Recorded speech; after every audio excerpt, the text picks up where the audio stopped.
السلام علیکم ورحمۃ اللہ وبرکاتہ۔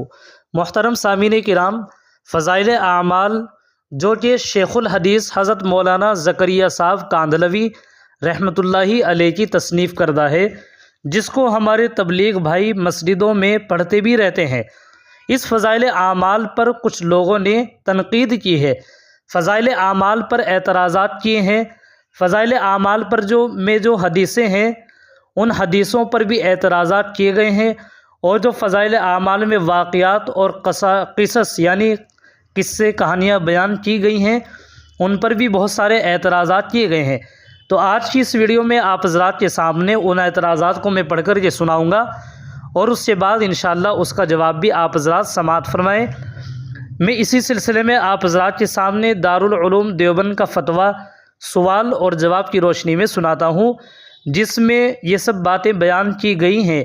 آپ سب سے گزارش ہے آپ ویڈیو کو اسکیپ کیے بغیر مکمل آخر تک سماعت فرمائیں، انشاءاللہ بات اچھے سے سمجھ میں آ جائے گی، اور ویڈیو کو لائک اور شیئر بھی کر دیجیے گا۔ کسی نے دارالعلوم دیوبند سے سوال کیا ہے، وہ سوال آپ حضرات سماعت فرمائیں۔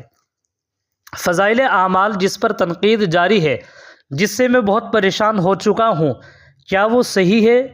جیسے نبی کریم صلی اللہ علیہ وسلم کے بال مبارک رکھ لینے سے دولت کا بڑھ جانا، ایک شخص کی ماں پر سے ہاتھ پھیرنا، کچھ اور بھی واقعات ہیں جو مجھے بار بار سن کر کہتے ہیں کہ ان کتابوں میں شرک اور بدعت ہے، ان کو پڑھنا چھوڑ دو اور راہ راست پر آ جاؤ۔ آپ میری مدد فرمائیں، کیا یہ صحیح ہے یا غلط؟ کیا جماعت میں چلنا سنت کے خلاف ہے؟ کیا حضرت زکریا رحمۃ اللہ علیہ نے اپنی کتابوں بدعت اور شرک کے الفاظ استعمال کیے ہیں؟ اللہ ہمیں صراط مستقیم پہ ڈال دے۔ اس کا جواب آپ حضرات سماعت فرمائیں۔ بسم اللہ الرحمن الرحیم۔ فضائل اعمال ایک مستند اور معتبر کتاب ہے۔ اس سے مصنف حضرت مولانا زکریا رحمۃ اللہ علیہ ہیں، جو اپنے وقت کے بڑے شیخ الحدیث تھے۔ اس کتاب میں جو احادیث بیان کی گئی ہیں، ان میں سے اکثر صحیح ہیں، بعض احادیث ضعیف بھی ہیں، لیکن محدثین کی تصریح کے مطابق فضائل کے باب میں ضعیف حدیث بھی معتبر ہے۔ جو واقعات اس میں بیان کیے گئے ہیں وہ مستند و معتبر ہیں۔ اس کتاب کے بارے میں یہ کہنا کہ اس میں شرک اور بدعت ہے، بے دلیل اور بے اصل بات ہے۔ آپ نے جو دو واقعات ذکر کیے ہیں، اس کی پوری تفصیل کتاب کے صفحے کے تعین اور مطبوعات کی صراحت کے ساتھ لکھیں۔ اس کے بعد ان واقعات میں جو قابل اشکال بات ہو، اس کی نشاندہی کر کے سوال کریں۔ نمبر 2، جماعت میں جانا سنت کے خلاف نہیں ہے، بلکہ یہ دین سیکھنے اور سکھانے کی ایک مفید شکل ہے۔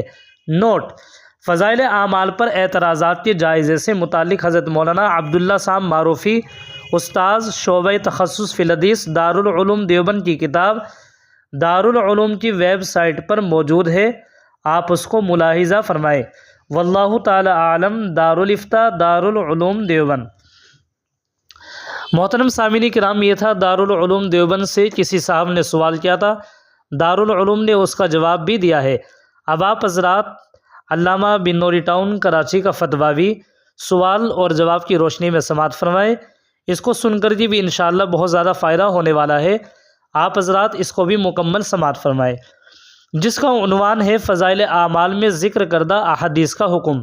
سوال: تبلیغی جماعت میں فضائل اعمال سے تعلیم کی جاتی ہے یا ہماری مساجد میں فضائل اعمال سے تعلیم کی جاتی ہے؟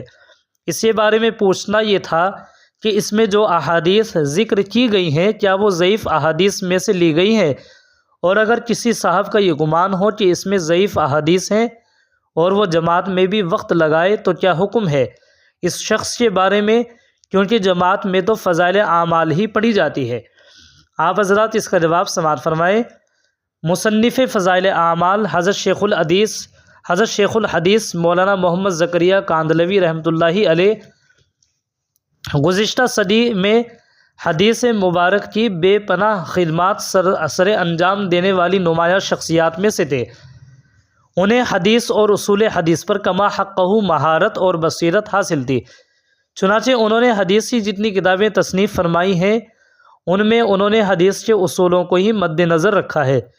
حدیث مبارک کی ان تصنیفی اور تدریسی خدمات کو عرب و عجم کے علماء و مشائخ نے نہ صرف سراہا ہے بلکہ ان کو شیخ الحدیث کا لقب بھی دیا ہے۔ اس لیے بر صغیر پاک و ہند میں جب صرف شیخ الحدیث کہا جاتا ہے تو اس لقب سے حضرت والا ہی کی ذات مراد ہوتی ہے۔ محترم سامعین کرام، ان کی حدیث مبارک پر لکھی جانے والی کتابوں میں سے فضائل اعمال کو بے پناہ مقبولیت حاصل ہوئی ہے۔ اس کتاب کی وجہ سے لاکھوں لوگوں کی زندگی میں دینی اور اصلاحی تبدیلی آئی ہے۔ یہ اللہ تعالیٰ کے ہاں مقبولیت کی علامات میں سے ہے۔ دوسری جانب کسی حدیث کی کتاب میں ضعیف حدیث کا بیان ہونا کوئی عیب کی بات نہیں ہے۔ اسی طرح فضائل اعمال کتاب میں بھی بہت سی صحیح احادیث اور حسن احادیث موجود ہیں اور حسن احادیث موجود ہیں، اور بعض اعمال کے فضائل اور وعیدوں سے متعلق بعض جگہوں پر ضعیف احادیث بھی ذکر کی گئی ہیں۔ ضعیف کا معنی ہے کمزور۔ عام طور پر جب یہ کہا جائے کہ یہ حدیث ضعیف ہے تو لوگوں کو اس لفظ سے دھوکہ ہو جاتا ہے اور یہ سمجھا جاتا ہے کہ یہ حدیث کمزور ہے، ناقابل اعتبار ہے۔ حالانکہ ضعیف احادیث بھی محدثین کے نزدیک معتبر ہوتی ہے، تاہم ان کا مرتبہ صحیح احادیث کے مقابلے میں کمتر ہوتا ہے۔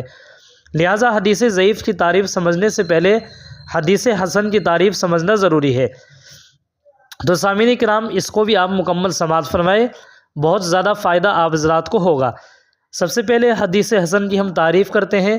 حدیث حسن وہ حدیث ہے جس کی سند میں درمیان سے کوئی راوی نہ چھوٹا ہو، بلکہ وہ حدیث واسطہ در واسطہ حضور صلی اللہ علیہ وسلم تک متصل ہو اور اس سے تمام راوی ثقہ، معتبر، معتمد اور عادل ہوں، مگر ان میں سے ایک یا معتمد راویوں کی حفظ و یاداشت میں کچھ کمی ہو، اور اس حدیث کا کوئی راوی حدیث بیان کرنے میں اپنے سے زیادہ قوی اور معتمد راوی کی مخالفت بھی نہ کرتا ہو، اور نہ ہی اس حدیث میں کوئی ایسا مخفی عیب ہو جس سے اس حدیث کی صحت پر اثر پڑ رہا ہو۔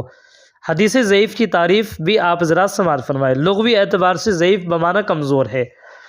اصطلاحی مفہوم میں ضعیف وہ حدیث ہے جس میں حدیث حسن کی شرائط مکمل طور پر نہ پائی جاتی ہوں۔ جمہور علماء کے نزدیک ضعیف حدیث پر 3 شرائط کے بعد عمل ہو سکتا ہے۔